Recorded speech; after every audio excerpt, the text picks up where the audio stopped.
नमस्कार दोस्तों। आज का वीडियो बहुत ही ज़्यादा इम्पोर्टेंट बनने वाला है, क्योंकि इस वीडियो में जो लेटेस्ट करंट अफेयर हैं उन सभी का अच्छे से एक एक क्वेश्चन को कवर किया गया है। तो आइए शुरू करते हैं। दोस्तों, अगर वीडियो पसंद आए तो चैनल को ज़रूर सब्सक्राइब करें ताकि अगली वीडियो आपको जल्द से जल्द मिल सके। तो आइए देखते हैं। पहला क्वेश्चन ये है, कौन सी राज्य सरकार 2023 तक दुनिया की सबसे बड़ी फ्लोटिंग सोलर परियोजना शुरू करेगी? तो इसका आंसर हो जाएगा मध्य प्रदेश, जो कि नर्मदा नदी के ओमकारेश्वर बांध पर बनाई जाएगी। और इस समय की जो वर्तमान में सबसे बड़ा सोलर परियोजना है वो रामागुंडम तेलंगाना में स्थित है। अगला प्रश्न पे चलते हैं। अगला प्रश्न है, अंतरिक्ष कबाड़ को कम करने के लिए पहला लकड़ी के उपग्रह विकसित करने के लिए कौन सा देश कदम उठा रहा है? तो जो लकड़ी का अंतरिक्ष बनाने की सोच रहा है, उपग्रह बनाने की सोच रहा है, वो है हमारा जापान। अगला प्रश्न है, भारत के 91वें अंतर्राष्ट्रीय फिल्म महोत्सव की मेज़बानी किस राज्य ने की है? तो ये हमारा है गोवा, जो कि हर साल ही वो अंतर्राष्ट्रीय फिल्म महोत्सव का मेज़बानी करता है। अगला प्रश्न है, किस राज्य सरकार ने किसानों के लिए किसान कल्याण मिशन शुरू किया है? तो इसका आंसर हो जाएगा उत्तर प्रदेश सरकार ने। अगला प्रश्न है, ग्रैमी पुरस्कार किस क्षेत्र में दिया जाता है? तो ग्रैमी पुरस्कार संगीत के क्षेत्र में दिया जाता है। अगला प्रश्न, भारत के सबसे ऊंचे मौसम विज्ञान केंद्र का उद्घाटन किस राज्य या केंद्र शासित प्रदेश में किया गया है? तो इसका आंसर हो जाएगा दोस्तों लद्दाख में।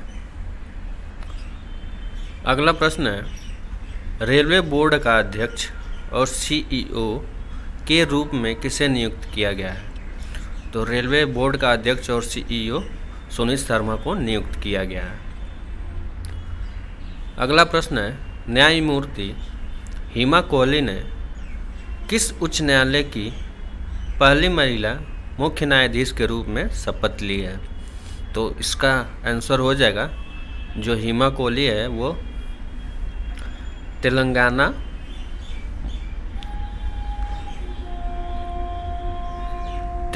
राज्य के उच्च न्यायालय की पहली महिला मुख्य न्यायाधीश के रूप में शपथ ली है।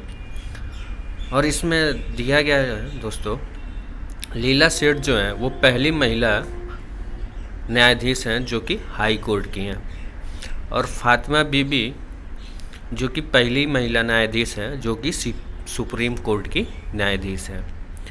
अगला प्रश्न है, दुर्लभ धातु वैनेडियम भारत के किस राज्य में पाया गया है? तो जो वैनेडियम है वो अरुणाचल प्रदेश में पाया गया है। अगला प्रश्न है, भारतीय सेना ने किस संगठन के साथ मिलकर भारत की पहली स्वदेशी 9mm मशीन पिस्टल विकसित की है? तो ये जो भारतीय सेना है वो DRDO के साथ मिलकर 9mm पिस्टल विकसित किया है। DRDO का हेडक्वार्टर दोस्तों नई दिल्ली में है, और DRDO के चेयरमैन इस समय डॉक्टर जी सतीश रेड्डी है। अगला प्रश्न है, प्रारंभ स्टार्टअप इंडिया इंटरनेशनल समिट 2021 का उद्घाटन किसने किया? तो जो प्रारंभ स्टार्टअप इंडिया इंटरनेशनल समिट 2021 का है उसका उद्घाटन पीयूष गोयल जी ने किया है। अगला प्रश्न, किस देश के प्रधानमंत्री ने इस वर्ष G7 शिखर सम्मेलन के लिए प्रधानमंत्री नरेंद्र मोदी को आमंत्रित किया है? तो ये यूके के प्राइम मिनिस्टर हैं बोरिस जॉनसन, जिन्होंने प्रधानमंत्री नरेंद्र मोदी को G7 शिखर सम्मेलन में आमंत्रित किया था। अगला प्रश्न पे, DRDO और CRPF द्वारा शुरू की गई बाइक एम्बुलेंस का नाम क्या है? तो जो DRDO और CRPF के द्वारा बाइक एम्बुलेंस शुरू की गई है दोस्तों, उसका नाम रक्षिता है।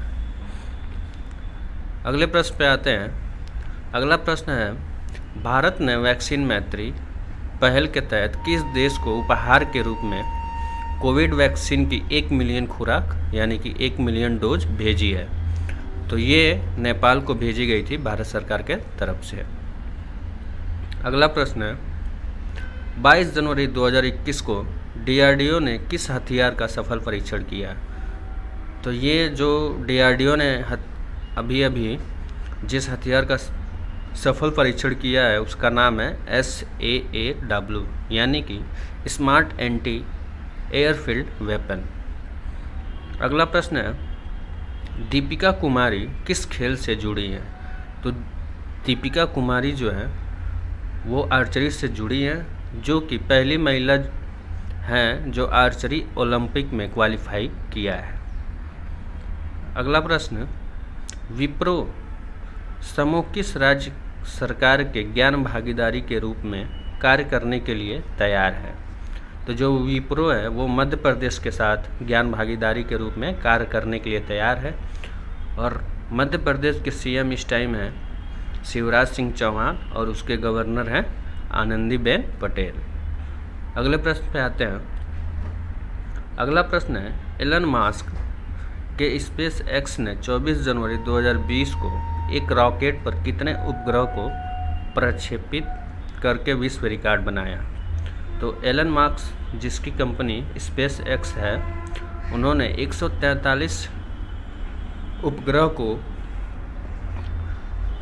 लॉन्च करके एक साथ लॉन्च करके विश्व रिकॉर्ड बनाया है और जिस लॉन्च व्हीकल से 143 उपग्रह लॉन्च किए गए उसका नाम है फाल्कन 9। स्पेस एक्स का हेडक्वार्टर है वो इस टाइम कैलिफोर्निया US में स्थित है। अगले प्रश्न पे आते हैं। अगला प्रश्न है, इस वर्ष कितने व्यक्तियों को प्रतिष्ठित पद्म भूषण पुरस्कार से सम्मानित किया जाएगा?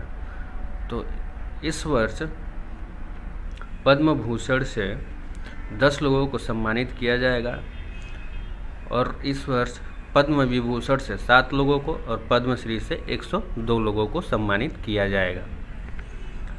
अगला प्रश्न है, कौन सा देश 2020 में नए प्रत्यक्ष विदेशी निवेश के लिए दुनिया का शीर्ष गंतव्य बन गया है? तो ये जो है वो चीन बन गया है। अगला प्रश्न, निम्नलिखित में से किस केंद्र शासित प्रदेश ने पहली बार गणतंत्र परेड में अपनी झांकी प्रदर्शित की है? तो ये पहली बार जो किया है वो लद्दाख ने किया है अपना।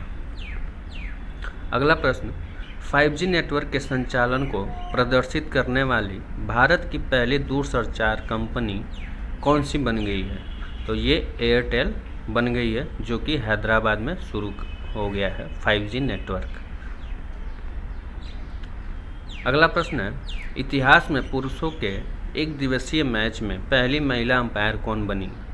तो पुरुषों के एक दिवसीय यानी कि वनडे इंटरनेशनल क्रिकेट में जो पहली फीमेल अंपायर बन गई हैं वो क्लेयर पोलोसग है और पहली वनडे इंटरनेशनल महिला रेफरी जो है वो GS लक्ष्मी है। अगला प्रश्न, 17 जनवरी को किस अंतरिक्ष एजेंसी ने दुनिया का सबसे शक्तिशाली रॉकेट लॉन्च किया है? तो ये जो है सबसे शक्तिशाली रॉकेट लॉन्च जो किया है वो नासा है, नासा स्पेस लॉन्च सिस्टम ने। अगले प्रश्न पे आते हैं। अगला प्रश्न है हमारा, कौन सा भारतीय बैंक देश में केंद्रीय बैंक डिजिटल मुद्रा CBDC को पेश करने की आवश्यकता की जांच कर रहा है? तो ये जो है CBDC ये क्रिप्टो करेंसी यानी कि डिजिटल करेंसी के लिए सोच रहा है। ये इंडिया का RBI बैंक है। अगला प्रश्न है, किस देश ने मृत्यु दंड को समाप्त करने के लिए अंतर्राष्ट्रीय प्रोटोकॉल को मंजूरी दी है? तो ये जो देश है कजाकिस्तान है, इसकी राजधानी नूर सुल्तान है। अगला प्रश्न, भारत ने 12 जनवरी को किस देश के साथ सुरक्षा वार्ता की? तो जो भारत है 12 जनवरी को वियतनाम के साथ सुरक्षा वार्ता की है। अगले प्रश्न में आते हैं। अगला प्रश्न है, अलेक्जेंडर एलिस को भारत में किस देश का अगला उच्चायुक्त नियुक्त किया गया है? तो ये है इसका आंसर ब्रिटेन का। अगला प्रश्न, चौरी चौरा की घटना निम्न में से किस भारतीय स्वतंत्रता आंदोलन के दौरान हुई थी? तो चौरा चोरी घटना है, यानी कि ये असहयोग आंदोलन के साथ हुई थी। यह आंदोलन 4 सितंबर 1919 को महात्मा गांधी जी के द्वारा चलाया गया था। अगला प्रश्न है, 2022 महिला एशियाई कप की मेज़बानी कौन सा देश करेगा? तो 2022 में जो है महिला एशियाई कप होगा, उसकी मेज़बानी इंडिया करेगा। अगला प्रश्न, किस अंतरिक्ष एजेंसी ने भारतीय अमेरिकी भव्य लाल को कार्यवाहक प्रमुख नियुक्त किया है? तो ये जो अमेरिकी एजेंसी है वो नासा है। अगला प्रश्न, इसरो गगनयान का पहला मानव रहित अंतरिक्ष मिशन कब लॉन्च करने वाला है? तो ये इसरो जो है गगनयान का पहला मानव रहित अंतरिक्ष मिशन दिसंबर 2021 को लॉन्च करने वाला है। अगला प्रश्न, प्रधानमंत्री चौरी चौरा कांड के शताब्दी समारोह का उद्घाटन कब हुई थी? तो ये जो है इसका उद्घाटन 4 फरवरी को हुआ था। अगला प्रश्न, कौन सा शहर arrow India international air show की मेज़बानी कर रहा है? तो इसका आंसर हो जाएगा दोस्तों बेंगलुरु। जेफ बेजोस ने किस कंपनी के सीईओ के रूप में पद छोड़ने का फैसला किया है? तो ये इसका आंसर हो जाएगा अमेज़न, यानी कि जेफ बेजोस ने सीईओ के पद से इस्तीफा देने का फैसला किया है। वो कंपनी है अमेज़न और इसके नए सीईओ एंडी जेसी बन गए हैं। अगला प्रश्न है, बॉक्सिंग फेडरेशन ऑफ इंडिया के अध्यक्ष के रूप में फिर से किसे चुना गया है? तो इसका आंसर हो जाएगा अजय सिंह को। अगला प्रश्न, किस कंपनी को अमेरिका से कार्बन न्यूट्रल ऑयल की दुनिया की पहली खेप मिली है? तो ये इसका आंसर हो जाएगा रिलायंस को, जो कि इंडिया की एक कंपनी है। अगला प्रश्न है, किस भारतीय चिकित्सा संस्थान ने भारत का पहला विकलांग क्लिनिक शुरू किया है? तो इसका आंसर हो जाएगा दोस्तों PGIMER चंडीगढ़ ने। अगला प्रश्न है, भारत ने आर्द्र भूमि संरक्षण के लिए अपना पहला केंद्र किस शहर में स्थापित किया है? तो इसका आंसर हो जाएगा दोस्तों चेन्नई, 2 फरवरी 2021 को। दोस्तों वीडियो देखने के लिए धन्यवाद। प्लीज़ चैनल को सब्सक्राइब करके जाएं।